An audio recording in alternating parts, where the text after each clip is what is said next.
Kalau Yesus juru selamatku, siapakah yang dapat menggagalkannya? Ya, siapa yang bisa menggagalkannya? Coba kita lihat dulu, apa tujuan Yesus datang ke dunia? Kita baca Yohanes 3 ayat 17. Sebab Allah mengutus anaknya ke dalam dunia bukan untuk menghakimi dunia, melainkan untuk menyelamatkannya oleh Dia. Jelas ya, tujuannya bukan menghakimi dunia, tapi menyelamatkannya. Pertanyaan berikutnya, apakah semua manusia selamat?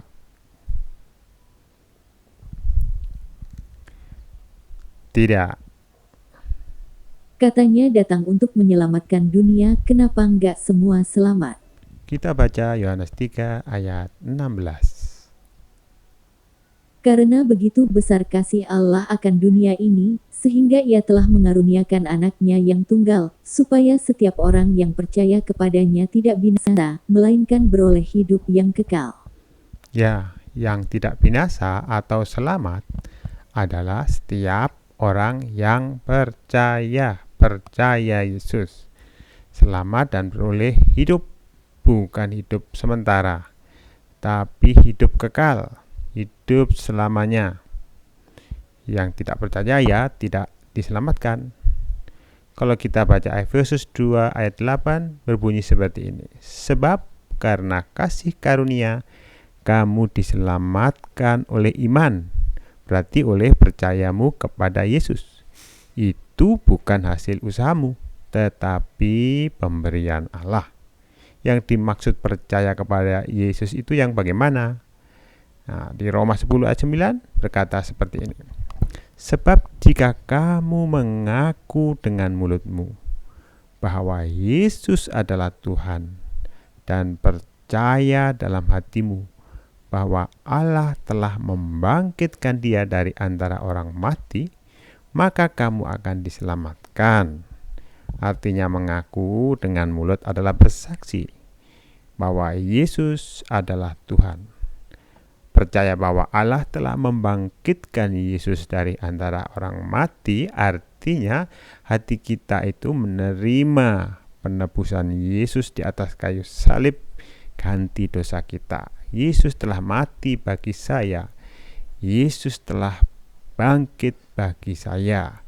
Kita menerima anugerah keselamatan. Yang tidak mau terima ya tidak selamat. Kemudian mungkin ada yang ragu, apakah Yesus benar-benar mampu menyelamatkan? Ya, karena Yesus adalah Allah itu sendiri yang turun menjadi manusia. Sebelum Yesus lahir di Bethlehem sudah dinubuatkan seperti dalam Yesaya 9 ayat 5. Coba kita baca. Sebab seorang anak telah lahir untuk kita, seorang putra telah diberikan untuk kita, lambang pemerintahan ada di atas bahunya, dan namanya disebutkan orang, penasihat ajaib, Allah yang perkasa, Bapa yang kekal, Raja damai. Iya, lambang pemerintahan di atas bahu menunjukkan kekuasaannya sebagai Tuhan. Disebut juga penasihat ajaib, Allah yang perkasa, Bapa yang kekal, Raja damai. Sangat jelas bahwa Yesus adalah Sang Ilahi itu sendiri. Tidak ada yang bisa merebut dari tangan Bapa. Artinya tidak ada yang bisa menggagalkan keselamatan itu. Coba kita baca Yohanes 10 ayat 28. Dan aku memberikan hidup yang kekal kepada mereka dan mereka pasti tidak akan binasa sampai selama-lamanya dan seorang pun tidak akan merebut mereka dari tanganku. Ya, saya lanjutkan ayat 29. Yang menguatkan.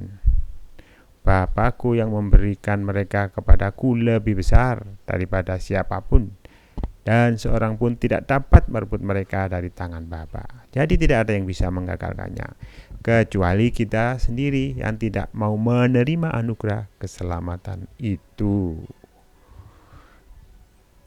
Haleluya, puji Tuhan. Tuhan Yesus memberkati.